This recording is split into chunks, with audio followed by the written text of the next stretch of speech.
Hello everybody, welcome back to Shaan foundation. ये हमारे first chapter का थर्ड लेक्चर है। हिस्ट्री के first chapter first war of independence का ये थर्ड लेक्चर है। हम लोग पॉलिटिकल कॉजेज़ के बारे में पढ़ रहे थे। इसके पहले वाले लेक्चर में हम लोगों ने पढ़ा था कुछ आउटराइट वॉर्स के बारे में, जो कि काफ़ी इम्पॉर्टेंट वॉर्स हैं आपके इस कॉज में, पॉलिटिकल कॉज में, जिसमें battle of Buxar, battle of Plassey and battle of Anglo-Mysore and Anglo-Maratha war, second Anglo-Sikh war, in Wars के बारे में हम लोग ने पढ़ा था।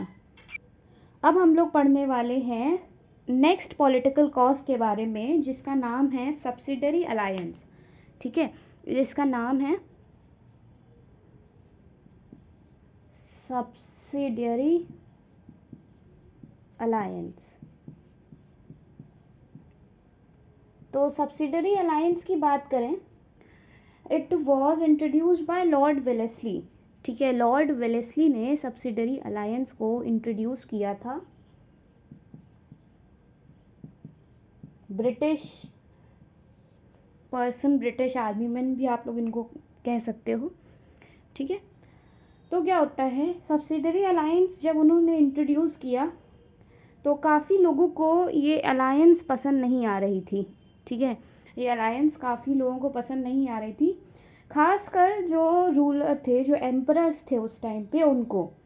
ठीक है, तो सब्सिडरी अलायंस बेसिकली एक एग्रीमेंट था इंडियन स्टेट्स के बीच में,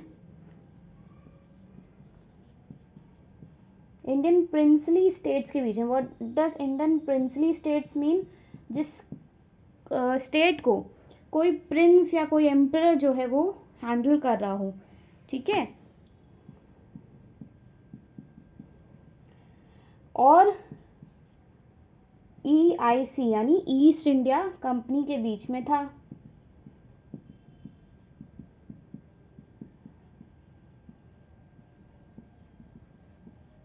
ठीक है, तो इंडियन प्रिंसली स्टेट्स और ईस्ट इंडिया कंपनी के बीच में ये एग्रीमेंट था, जिसके अंडर ब्रिटिशर्स को एक सुप्रीम पावर मानना पड़ता था। यानी कि जो राजा हैं, जितने भी स्टेट्स के राजा हैं, उनको ये बोला गया था कि आप अब ब्रिटिश को एज अ सुप्रीम पावर मानेंगे।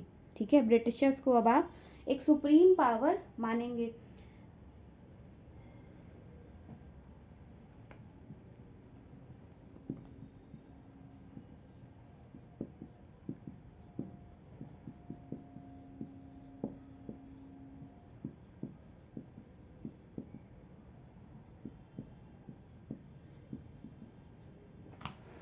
अब इसके बाद क्या होता है, लोगों को ये सब चीज़ें तो ऑब्वियसली पसंद नहीं आएंगी कि आपके घर में, अगर एग्जांपल हम लोग लेते हैं, आप अपने घर में आराम से रह रहे हो, अच्छे से रह रहे हो, और अचानक से ऑल ऑफ अ सडन कुछ लोग आ जाते हैं जो कहते हैं अब इस घर का हर एक पार्ट हमारा है।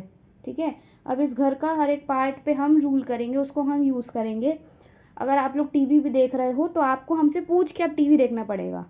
ठीक है, अगर आप कुछ खा रहे हो तो आपको हमसे पूछ के खाना पड़ेगा। तो अगर कोई आके अचानक से आपके घर में ऐसे रूल करने लगेगा तो ऑब्वियसली एक अंडर हेट्रेड की फीलिंग आ जाएगी। ठीक है, उसी तरीके इंडिया में क्या हुआ, ब्रिटिशर्स जो हैं ऑल ऑफ अ सडन आए। पहले तो वो लोग ट्रेडिंग कर रहे थे, एज सिंपल एज दैट। उसके बाद उन्होंने क्या किया, ट्रेडिंग के बाद उन लोगों ने अपने इंटेंशंस लोगों को क्लियर दिखाना शुरू कर दिया। ठीक है, तो जैसे ही लोगों के सामने इंटेंशंस क्लियर हुए, लोगों को समझ में आ गया ये बस ट्रेडिंग वाली चीज़ नहीं है, ये लोग इंडिया को कैप्चर करना चाहते हैं। ठीक है, जैसे ही कैप्चर करने की बात लोगों को समझ में आई, तब तक जो है जितने भी ब्रिटिश के आर्मी मैन थे, ब्रिटिश के गवर्नर जनरल थे उस टाइम पे, उन्होंने ऐसी पॉलिसीज़ कर दी थी, ऐसी पॉलिसीज़ को लॉन्च कर दिया था जो कि कई राजाओं ने एक्सेप्ट भी कर लिया था। ठीक है, उसमें से एक सब्सिडरी अलायंस भी है। तो अब ये चीज़ काफ़ी डिफ़िकल्ट हो गई थी लोगों के लिए कि अब हम लोग इन सारी पॉलिसीज़ को कैसे, हम लोग अब नॉन कोऑपरेशन के थ्रू हम लोग कैसे इन सारी पॉलिसीज़ को रद्द करें, डिस्ट्रॉय करें।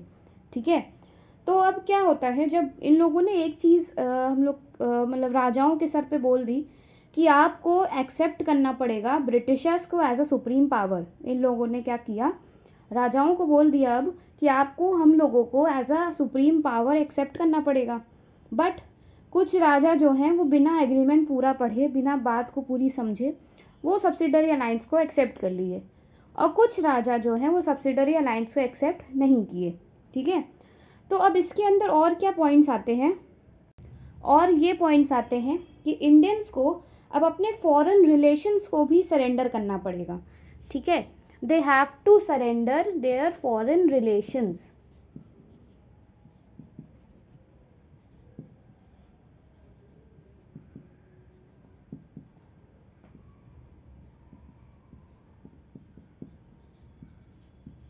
सरेंडर फॉरेन रिलेशंस का मतलब यहाँ पे क्या हुआ, ब्रिटिशर्स के अलावा इंडियन पीपल कोई और स्टेट से या कोई और कंट्री से नहीं, कोई भी मतलब नहीं रख सकते हैं, उनसे कोई भी रिलेशन अब वो लोग स्टैब्लिश नहीं कर सकते हैं। ठीक है, अगर वो लोग ब्रिटिशर्स के कंट्रोल में हैं तो बस उन्हीं की बात सुनेंगे, उसके अलावा ना वो फ्रेंच पीपल की, ना डच की, और एक्सेट्रा एक्सेट्रा किसी की भी बात वो लोग और नहीं सुन सकते हैं। इवन उनसे रिलेशन भी वो लोग अब नहीं बना सकते हैं। ठीक है, अब एक और चीज़ उन्होंने राजाओं को बोली कि you people should not enter any alliance without any other power, with any other power. इसका मतलब क्या हुआ, उन्होंने ये जो हम लोग ने अभी पॉइंट पढ़ा सरेंडर फॉरेन रिलेशंस वाला, इसी के अंदर ये पॉइंट आता है कि अब आप लोग जितने भी ये सब फॉरेन रिलेशंस बनाए हुए हो वो पहले तो आप ख़त्म कर दो। ठीक है, सारे फॉरेन रिलेशंस आप ख़त्म कर दो। इसके अलावा you can not enter into any alliance with any other power।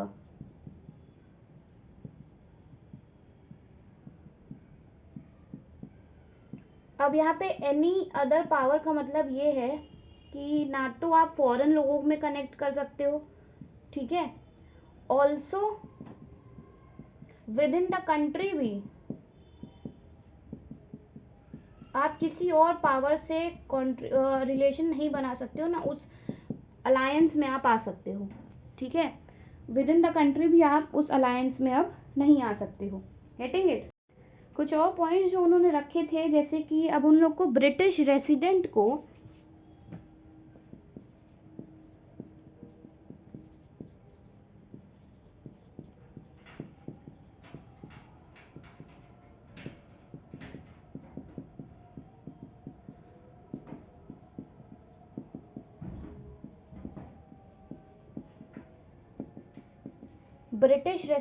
अब उनको अपने हेड क्वार्टर्स में रखना पड़ेगा। कोई भी एक किंग को, कोई भी एक ब्रिटिश रेसिडेंट को यानी ब्रिटिश वर्कर को अपने हेड क्वार्टर्स में रखना पड़ेगा।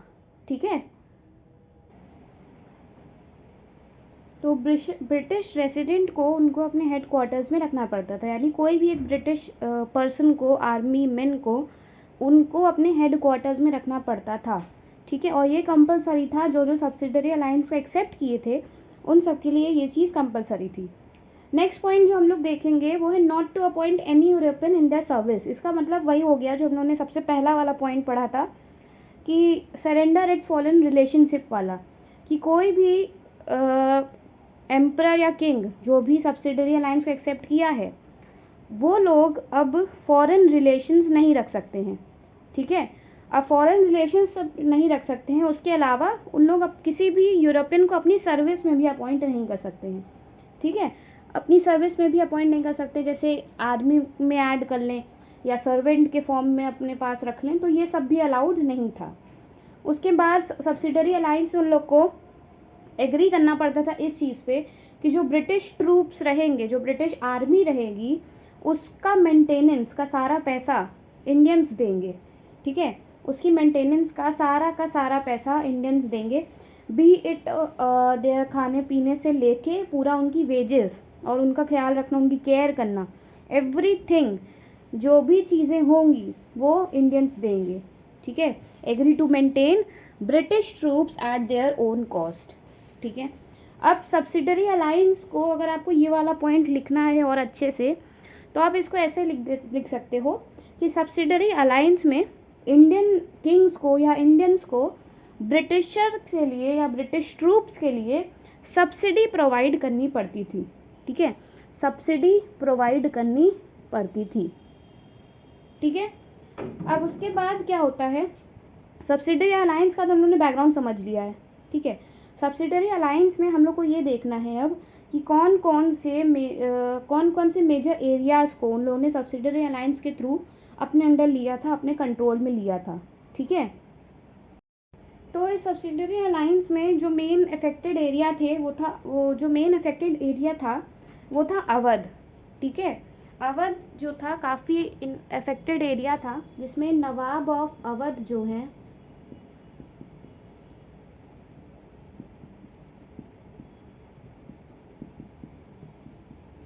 नवाब ऑफ अवध ने सब्सिडरी अलायंस को एक्सेप्ट कर लिया था 1765 में।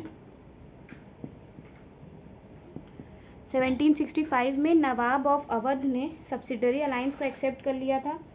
अब इसमें क्या था, कंडीशंस क्या क्या अप्लाइड थी वो देख लेते हैं।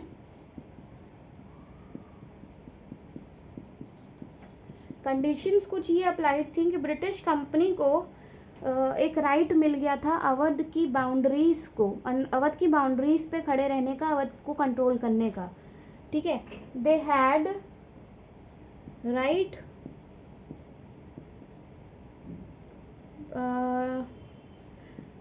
To control Awadh. ये तो पता ही है भाई, सब्सिडरी अलायंस के अंदर आ गया तो इसके अंदर राइट मिल गया उन लोगों को अवध को कंट्रोल करने का, ठीक है।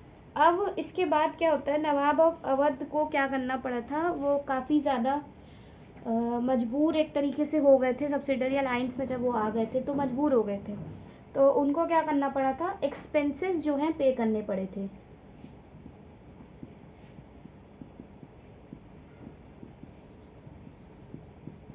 एक्सपेंसेस उनको पे करने पड़े थे।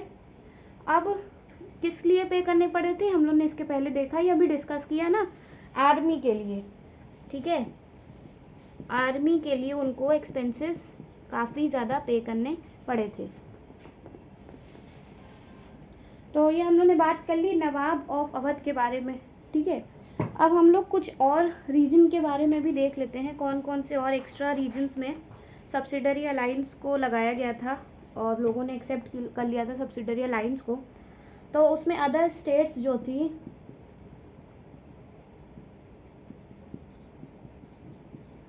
अदर स्टेट्स जैसे कि Nizam of Hyderabad,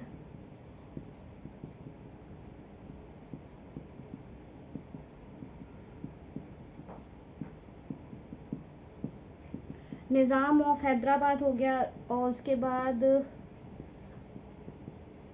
ruler of Mysore हो गया, ठीक है। और नेक्स्ट हम लोग देखते हैं राजा ऑफ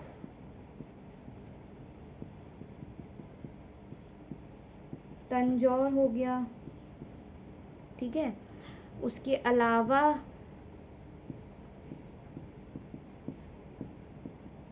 राजपूत स्टेट्स हो गई, और जोधपुर, राजपूत स्टेट्स हो गई जोधपुर की, ठीक है। तो ये सब एरियाज जो थे, ये सारे एरियाज किसके अंदर आ रहे थे, सब्सिडरी अलायंस के अंदर आ रहे थे, ठीक है।